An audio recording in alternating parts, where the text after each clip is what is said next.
I'm going to talk about green swans, and I'm also going to talk about regenerative capitalism. So there are many different types of capitalism being talked about at the moment, but that's the type I'm going to talk about. And I also believe we're going to see a very rapid acceleration in this particular form of capitalism through the 2020s, the next decade. So I'm a baby boomer. I've been working in the environmental and then sustainability field for over 40 years. During that time, I've co-founded 4 social businesses, we would now call them. All of them still exist in one form or another. I've also served on now almost 80 boards and advisory boards and written 20 books. And the 20th on the right of this slide is the one I'm going to talk about, called Green Swans. And you will see that the subtitle is The Coming Boom in Regenerative Capitalism. And I think when the book came out in April of last year, some people might have thought I was slightly crazy. And just to give a little bit of the background, those who've read the work of Nassim Nicholas Taleb, and particularly his book, The Black Swan, which came out in 2007, will recognize the debt we have to his use of the metaphor, the swan. He talked about black swans, and by those he meant events that they come out of the blue, they're a complete surprise. Secondly, they have a huge impact.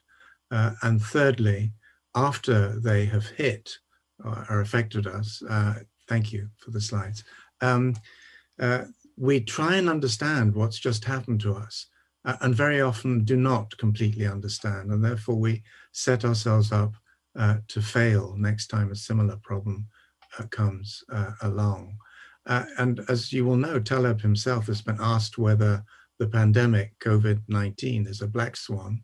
And he has consistently said, no, it's not, because we saw it coming. We saw a coronavirus threat. We saw this quite some time ago, and most of our governments failed to react.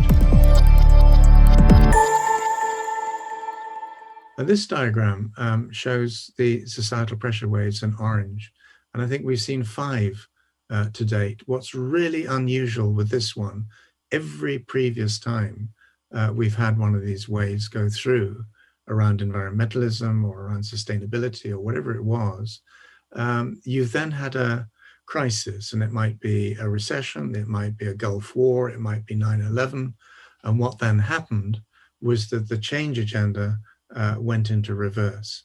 And what's really striking this time, although some elements of the change agenda may be going into reverse, is the way in which the pandemic has accelerated interest in other systemic challenges, particularly climate change, but other ones as well. And one of the big questions now we're facing is, how do we finance the sort of change that now needs to come? Is that companies, for very good reason probably, are often asking themselves the question, what are we already doing, and how does that map onto the 17 goals and 169 targets? And what you get out of that is a sense of comfort. People feel that they're already doing enough to satisfy the United Nations and its stakeholders. What they're failing to understand very often is that these are not incremental goals. They're not incremental targets. Increasingly, they're about system change, and they're about exponential change. So when I'm asked, what do I mean by a green swan? It's been interesting. Around the world, people are putting green swans on their business cards. And they're saying, I'm a green swan, or my brand is a green swan, or my company is. And that's not what we mean by a green swan. What we mean is a market or political shift within which companies operate, within which governments operate, and so on. And if I'm asked to give a fairly significant example, it would be the European Union's Green Deal. So this is 1.82 trillion euros worth of investment, which is a huge sum. But what's really interesting about the Green Deal is it's aiming to drive inclusive, and decarbonized and clean development across the European Union. That, for me, is a government actor playing into a green swan opportunity space. Next slide, please.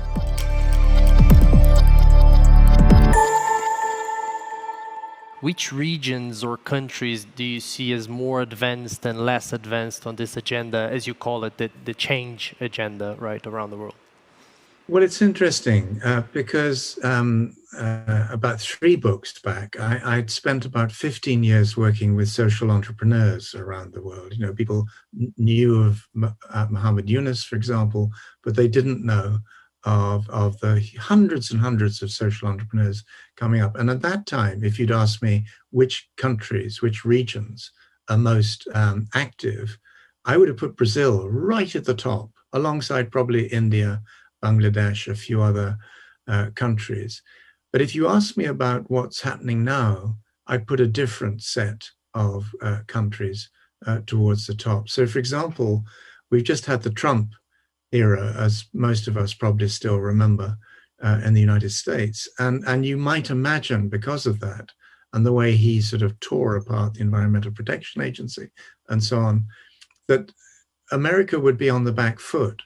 But when we started looking into the regenerative economy, and we're starting to build a database of hundreds of regenerators around the world, it is striking how America is right at the top of that list, particularly in areas like regenerative agriculture and regenerative food. We also find that Australia is very high on the list. Now, you could say this is simply they've learned to speak the language. They're speaking English firstly, but they're also using the word regeneration or regenerative. I don't think it's just that. I think this has a cultural context. And if I had to say in future, which country would I like to see at the top of the list, it would be Brazil, because if you think about the natural resources which you still have, they are extraordinary. They're unbelievably valuable on a global scale.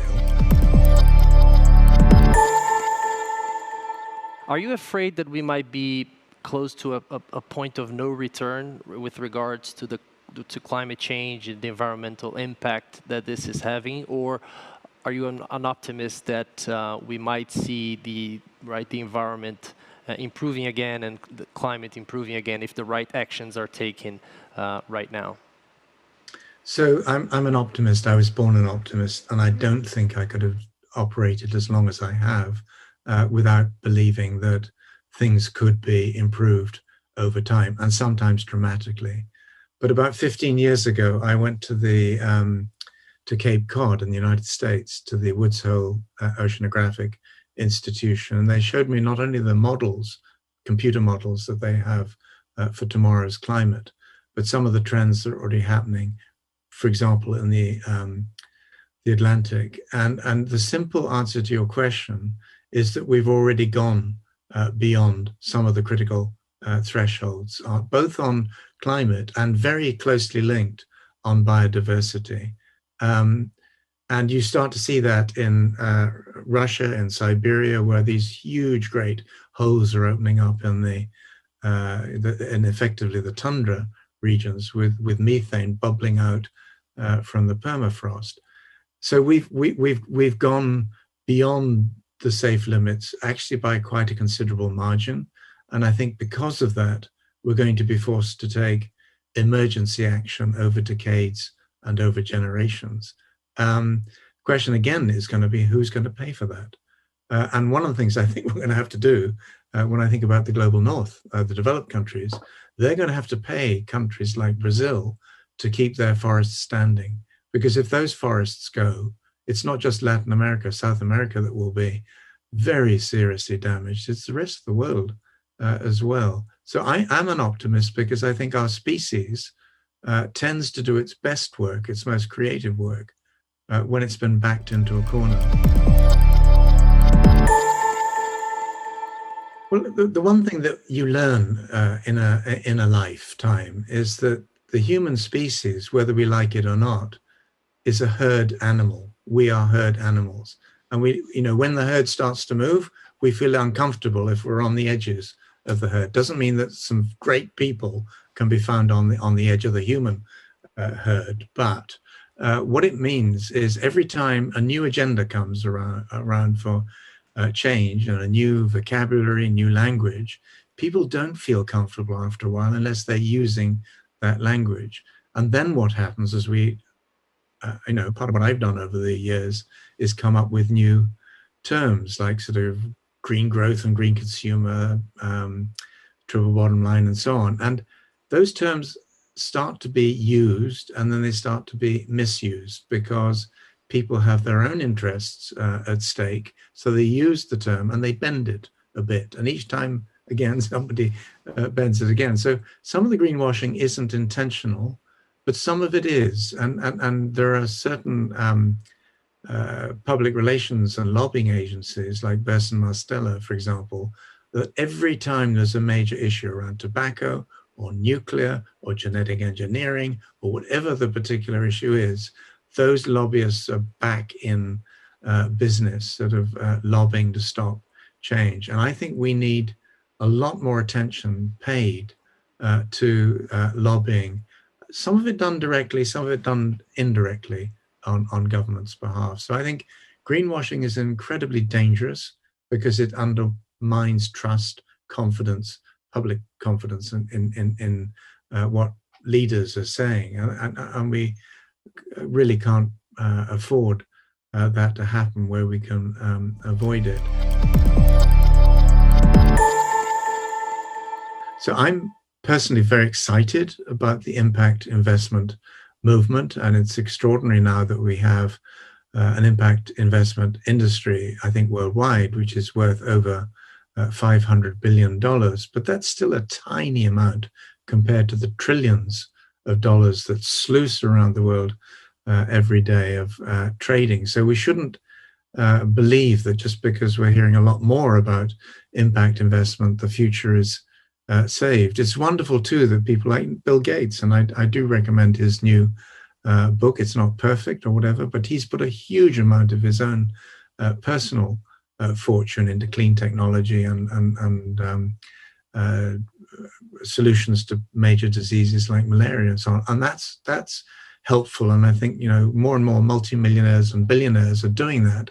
But I think all of our society is going to have to ask ourselves the question, do we want a wealth divide where we have, billionaires and super billionaires, and then the rest of us? And I think it's extremely dangerous. And if we really want action on some of these really big issues, we're going to have to address some of those wealth divides in our societies.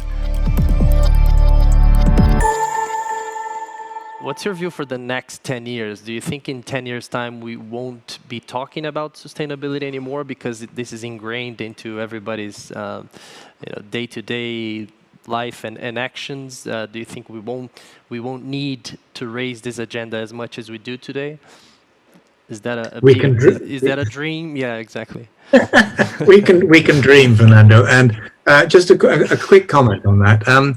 Yes, we set up the company Sustainability in 1987, and for 3 to 4 years afterwards, I really thought I'd made a fundamental mistake because I chose the name, and we had to spell it for people the whole time, and they always got it wrong.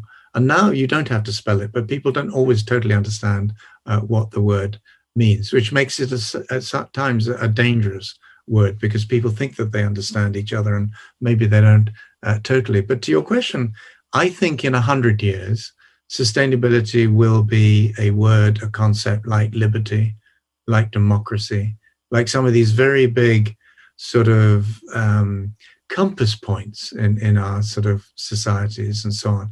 So I don't think it's going to go away, but I do think the use of terms like regeneration are important, because regeneration means much more, I think, than sustainability as most people understand it. Sustainability is just keeping things as they are for most people. That's not what we originally intended.